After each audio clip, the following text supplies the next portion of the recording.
ಅಪ್ಪಯ್ಯ, ನೀನ್ ಊರ್ ಜನನ ಯಾಮರ್ಸ್ದಂಗೆ ಅವಳು ಯಾಮರ್ಸಕ್ಕಾಗಲ್ಲ. ಅವಳು ತುಂಬಾ ಬುದ್ಧಿವಂತೆ. ಒಂದೇ ದಿವಸದಲ್ಲಿ ಇಡೀ ಊರನ್ನ ತನ್ನ ಕಡೆ ತಿರ್ಸ್ಕೊಂಡ್ಬಿಟ್ಲು. ನಾನು ಮಧ್ಯೆ ಬಂದು ಪ್ರೀತಿ ಮದುವೆ ಅಂತ ನಾಟಕ ಆಡದೆ ಹೋಗಿದ್ದಿದ್ರೆ ನೀನಿಷ್ಟೊತ್ತಿಗೆ ಕಂಬಿ ಕಂಬಿ ಹೆಣ್ಸೋ ಮಾಡ್ಬಿಡ್ತಿದ್ಲು. ಊರಿಗೆ ಬಂದ್ 2 ದಿವಸದಲ್ಲಿ ಇಡೀ ನಿನ್ನ ಜಾತಿನ ತಿಳ್ಕೊಂಡ್ಬಿಟ್ಲು. ಯಾವಾಗಲೂ ಊರ್ ಬಗ್ಗೆ ಯೋಚನೆ ಮಾಡ್ತಿದ್ದ ಅವಳನ್ನ ನಾನು ನನ್ ಬಗ್ಗೆ ಯೋಚನೆ ಮಾಡಿ ಹಾಗೆ ಮಾಡಿದೆ. ಶಬಾಷ್ ಮಗನೇ, ಶಬಾಷ್. ಎಂತ ಕೆಲಸ ಮಾಡ್ತೀಯೋ. ಮುಂದೇನ್ ಮಾಡ್ತೀಯಪ್ಪ? ಕೊಲೆ. ರಸ್ತೆಲಿ ಅವಳ ಮೇಲೆ ಕಾರ ಹತ್ತಿಸ್ಬಿಟ್ರೆ ಮಗು ಸಮೇತ ಯಾರು ಹಚ್ಚಿರೋದು ಯಾರಿಗೂ ಗೊತ್ತಾಗಲ್ಲ. ಆಮೇಲೆ ನೀನ್ ನೆಮ್ಮದಿಯಾಗಿ ನಿನ್ನ ಡ್ರೀಮ್ ಪ್ರಾಜೆಕ್ಟ್ ಫಿನಿಶ್ ಮಾಡಬಹುದು.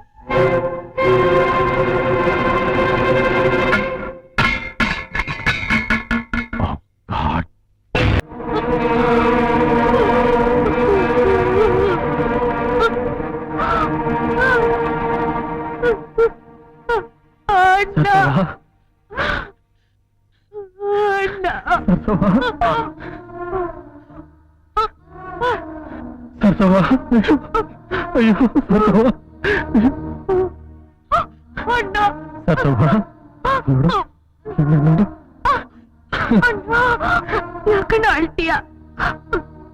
ಸತ್ರು ಮತ್ತೆ ನಿನ್ ತಂಗಿಯಾಗಿ ಹುಟ್ಟು ಬರ್ತೀರಣ್ಣ.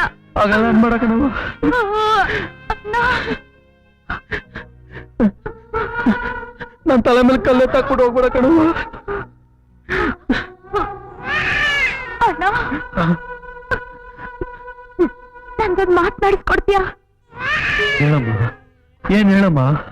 ನಿನ್ ತಂಗಿ ಮಾನ ಕಾಪಾಡಿರೋ ಈ ಊರ್ ಜನನ ಆ ಜಮೀನ್ದಾರ್ ಗುಲಾಮ್ಗಿರಿಯಿಂದ ಬಿಡಿಸ್ಬೇಕು. ಆಗ್ಲೇ ಆಗ್ಲೇ ಆಗ್ಲೇ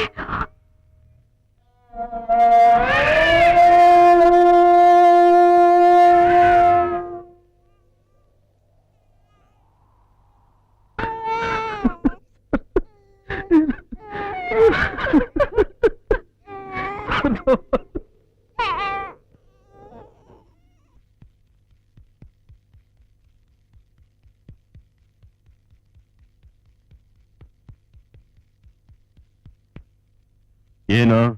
ಯಜಮಾನ್ರೆ ರವಿ ಬಂದ್ಬಿಟ್ಟ.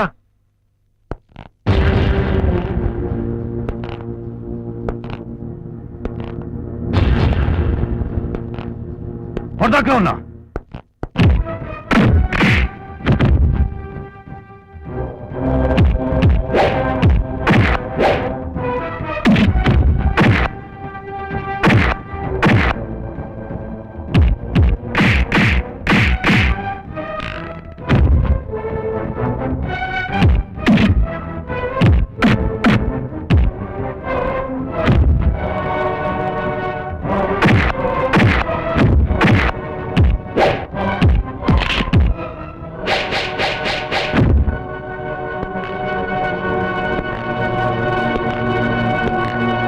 ನಿಂತ್ಕೋ.